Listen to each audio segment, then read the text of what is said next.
Hey guys, how's everyone doing? This is Sir Jedi Sentinel, and welcome back to Sentinel Reviews. Our look at Doctor Who Season 2 Series 15 continues with Episode 2, Lux, written by Russell T Davies. As always, there is a blanket spoiler warning in place because I do these unscripted and may decide to talk about spoilers. If you do not wish to be spoiled, Doctor Who Season 2 Series 15 streams in the UK on BBC iPlayer and internationally on Disney+. Overall thoughts. This is a good episode. But it's an episode that, for me, is marred with nitpicks. Just things I kind of noticed.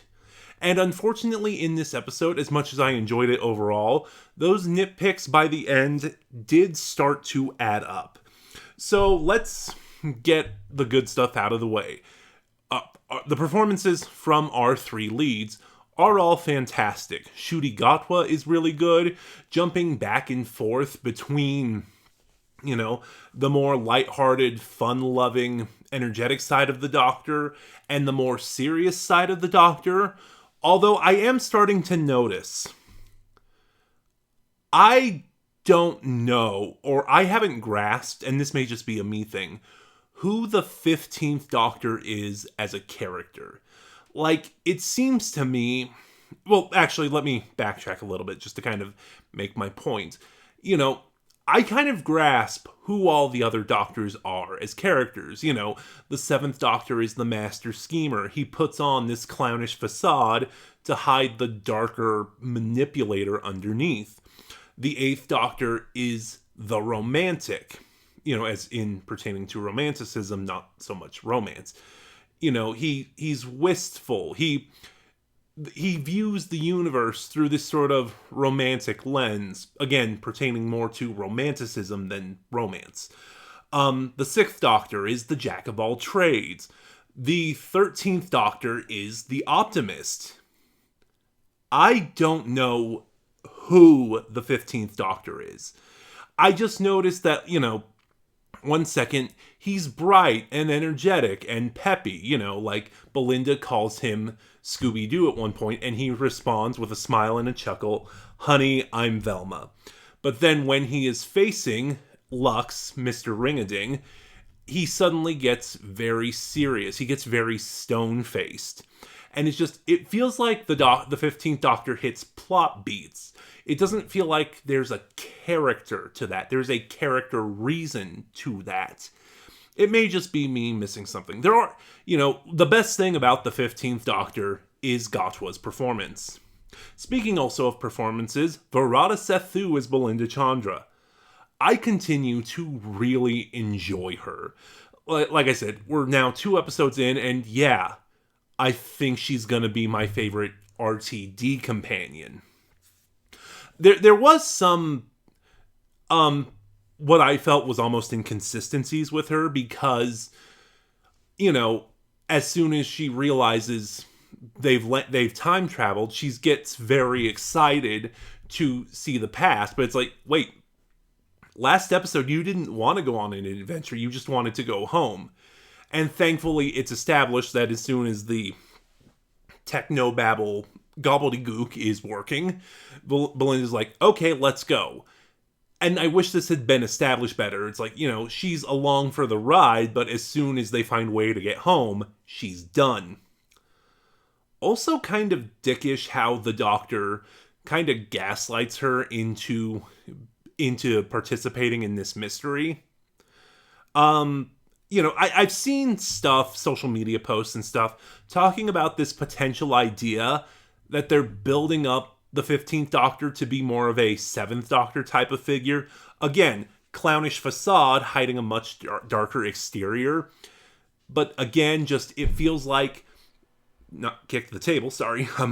It just feels like they are hitting plot beats, but those plot beats don't feel motivated by the character. And that leaves us our third lead, Mr. Ring-a-Ding, Lux, played by Alan Cumming. First of all, the effects work on Mr. Ring-a-Ding are amazing. I'm probably going to keep switching back and forth until I explain Mr. Ring-a-Ding's deal. I think I saw somewhere that RTD got several of the animators and crew who worked on Who Framed Roger Rabbit to design and create Mr. Ring-a-Ding. And it really shows. It's a really good effect. Like, when you have anything that does live action and animation, Who Framed Roger Rabbit is still the gold standard. Like, other projects just have not come close to the quality that movie hit. And it really shows in this episode. Mr. Ring-a-Ding looks fantastic. So why do I keep going back and forth on calling him Mr. Ring-a-Ding and Lux? Well, like most cartoon characters, Mr. Ring-a-Ding has a catchphrase. Don't make me laugh. And we find out why in a really chilling reveal. Like, if I'm being honest, I kind of facepalmed because I did not pick up that's what they were doing. But anyway, why don't you make Mr. Ring-a-Ding laugh? Because his laugh is the arpeggio. Now, I am not musically trained. I've talked about this before here and there. But, you know, an arpeggio is basically a sequence of musical notes. And in the context of Doctor Who, especially with RTD2, there is only one arpeggio that matters. Ha ha ha ha ha ha ha. Mr. Ring-a-Ding is a member of the Pantheon of Discord. He is Lux, the god of light. And also in that regard too, Mr. Ring-a-Ding is kind of one of the best parts of the episode, but he's also where a lot of my nitpicks come in. Like, he gives away one of the keys to defeating him. You know, he gives the Doctor a riddle. What haven't I done? And I'm sorry, but this riddle is crap. Like, just to be blunt about it, this riddle is crap. Because, for several reasons. One, the Doctor has only just arrived here. He has only just met Lux. How is he supposed to know what he has and hasn't done? Also, the answer, go outside. Like, why? What exactly is stopping you? You're the god of light. What is it about daylight that's stopping you? Especially given the nature of how he is defeated. You know, and essentially, you know, he essentially arrived here on a moonbeam. It's like, yes, but in the context of space, you would have been exposed to sunlight and starlight. You know, a lot of the setup around Mr. Ring-a-Ding doesn't make sense. Also, I kind of noticed it, like, when we get the reveal that Lux is a member of the Pantheon of Discord. Structurally, if you look at the plot beats this episode hits, this is very similar to the Devil's Cord. You know, again, not so much in the episodes or the plots themselves, but just the structure of it. And, you know, my mind kept going back to the Devil's Cord, which I think is the superior episode. Both good, both great. Like, still at the moment, the Devil's Cord is my favorite 15th Doctor episode. But it just, my mind kept making these comparisons because these episodes are so similar. And I have to admit, I do like that Lux is Harbinger because, you know, Season 1, Series 14 established every member of the Pantheon has a Harbinger to announce their arrival. Like, the Maestro had Henry Arbinger, Sutek had Harriet Arbinger. I like that Lux's Harbinger was the movie theater marquee. You know, when the Doctor and Belinda arrive, they see a Rock Hudson movie playing. I think it was called The Harvest Bringer or something. And when Lux reveals himself, of course, the letters on the marquee fall away to reveal Harbinger. I really like that play on the Harbinger. I do also like at the end that that Lux is defeated by essentially giving him what he wants. You know, once he breaks free of the theater, he is exposed to the sunlight, which makes him grow.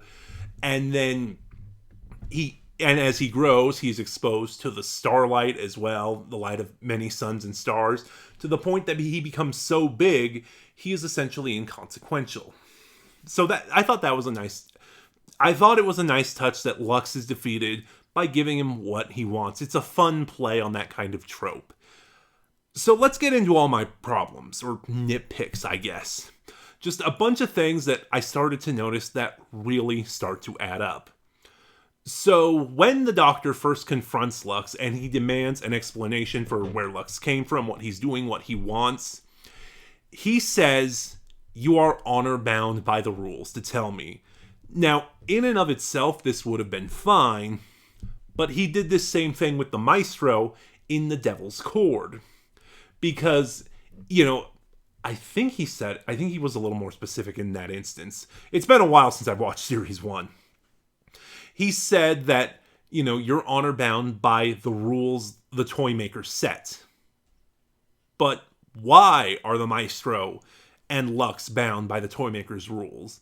It makes sense that the toy maker is bound by a set of rules because he is game themed, and games have rules that you have to follow.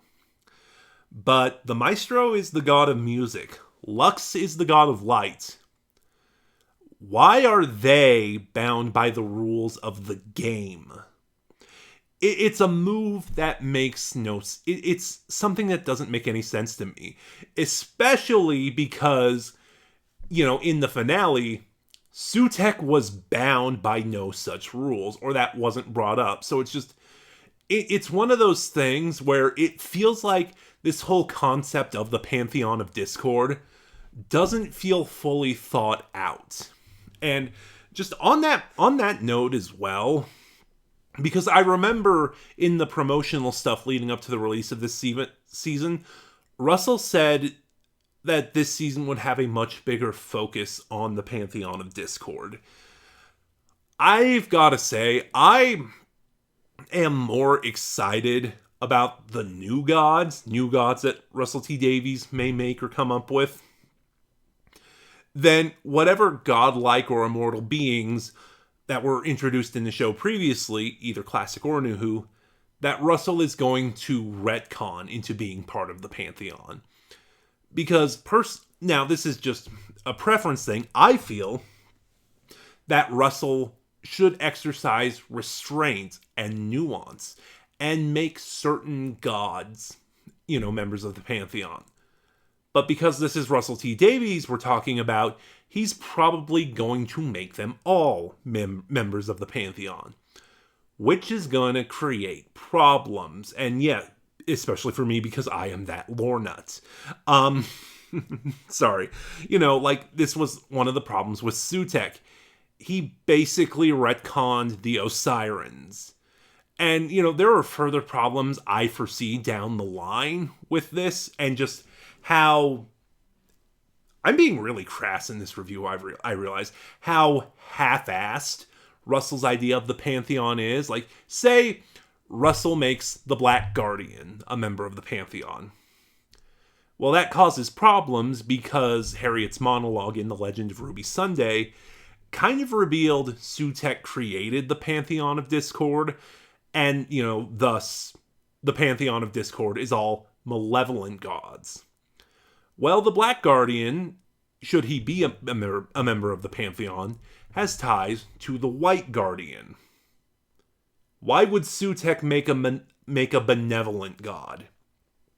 Things like that. Sorry, I am spending way longer on this than I thought I would. It's just, some of my issues, I think, with this episode are kind of tying into the larger scope of the show. Like the fact that we now have a third god bound by the same set of rules to a god that doesn't really apply to them in any way. God, what was the other thing? There was something else. Oh, yes. So far the series arc. That, Belinda wants to return essentially to the moment she was abducted, May 24th, 2025. But something is preventing them from going there. And, we also saw that at that point, the Earth was destroyed. I expect no stakes or consequences to that whatsoever, especially after Empire of Death. But anyway, something is preventing them from going there. given that this season is once again 8 episodes, you better explain this soon, Russell, because other reviewers, other reactors are picking up on this, sorry. What? So the Doctor can't get Belinda to May 24th. What, if anything, is stopping them from going to May 23rd and observing the situation, because obviously you can't have two Belindas in the same space, paradox, and returning Belinda after she was abducted? Like, again, and I started thinking of this myself at the opening of this episode, because the Doctor is essentially making a fishing line to cast out into the vortex to hook on to May 24th and reel the TARDIS in that way. It's like, that is an incredibly convoluted and overcomplicated way to get them there. Like, why can't you go a day or two early? Why can't you go a day or two earlier? What exactly is stopping you? And again, 8 episode season, so I hope in the next episode, at the earliest, or at the latest at this point, explains what's stopping them from doing that. Did I have anything else? The animated sequence where Lux traps the Doctor and Belinda in a film reel and they first appear animated, and then, they talk about how scared and sad and devastated they are by it, and apparently that is what restores them, adding depth, I should say, because it also ties into what Lux said earlier, because it also kind of ties into what Lux said earlier. It's like, I'm a two-dimensional being and you're asking for backstory or something like that. It's like, the way that they're using their sadness, their fears, their worries to flesh themselves out, and the Doctor calls it adding depth. That was just kind of head scratching. It's like, I don't think that means what you think it means. And at which point, when the Doctor tries to break the fourth wall to escape the film reel, literally, and he interacts with other Doctor Who fans. And my God, this scene was cringy. Like, one of them at one point, whatever the social media they're using, puts out hashtag RIP Doctor Who. Like, Russell, you kind of have, or you claim to have, your thumb on the pulse of the Doctor Who fandom, and you yourself are a massive Doctor Who fan. You would know it's not the Doctor Who fans doing that. It's not the Doctor Who fans saying that. It's mainly rage merchants and hate mongers trying to pass themselves off as fans. Like, honestly, that moment, a lot of that entire sequence just felt really insulting. It feels like Russell is out of touch with modern Doctor Who fans. Also, that scene is really masturbatory in a way, because it's like, first of all, he only acknowledges his eras. Like, the Doctor asks these fans what are their favorite adventures, and they all say Blink, from his era. And then when Ncuti lists his accomplishments, he lists stuff he's done, meeting the Beatles and Space Babies. He mentions the Goblins in the church on Ruby Road. And it's like, other stuff happened. You could acknowledge classic Who here. You could mention other eras of the show. But he doesn't. And it feels once again like Russell T Davies is only paying lip service to classic Who while sweeping it under the rug because he's kind of embarrassed of it. I don't have anything else to say. Mrs. Flood shows up at the end after the Doctor and Belinda defeat Lux and, everyone in the theater is restored and meeting everyone. Mrs. Flood shows up again. Apparently she can time travel now. Yeah, she only ever showed up in one spot, in Ruby's neighborhood, in her flats, and then Belinda's neighborhood. So now we know she can time travel. And I still don't care about this plot line whatsoever. Yeah, Russell kind of... There's a crass way to say this that I'm really trying to avoid, despite how crass I've been in this review. Russell kind of missed the mark with the Mrs. Flood plotline. That's the family-friendly way of saying it. Well, here, I'll say the phrase, but I will omit one letter. And if you know this phrase, you know what letter I'm omitting. The Mrs. Flood plotline. Russell T Davies hit the bed with this one. Because I think part of it is just that Mrs. Flood in this plotline has been so inconsequential. You know, she's only commentated on what's been going on. It's been very scattered appearances.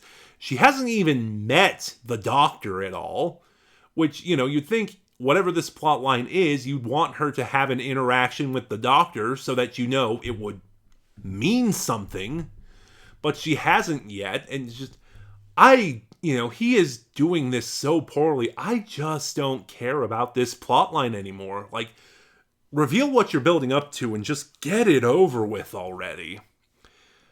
I feel like I've been really harsh on this episode, and I'm sorry, because it's not a bad episode. Lux is a good episode. It's really fun. It's got good performances, especially from Ncuti Gatwa, Virata Sethu, and Alan Cumming as Lux. It's just marred with a ton of nitpicks that are really starting to bug me. Probably marred by the fact that I'm not a fan of Russell T Davies' Doctor Who work. But those are just my thoughts. Have you seen Lux yet? What are your thoughts? Start a conversation in the comments below. Remember to like, comment, subscribe, click the bell next to subscribe to get notifications when I upload, and in the description box below, you'll find the link to my Bluesky where you can follow me and get updates on the channel. This is Sir Jedi Sentinel, and I will see you guys next time.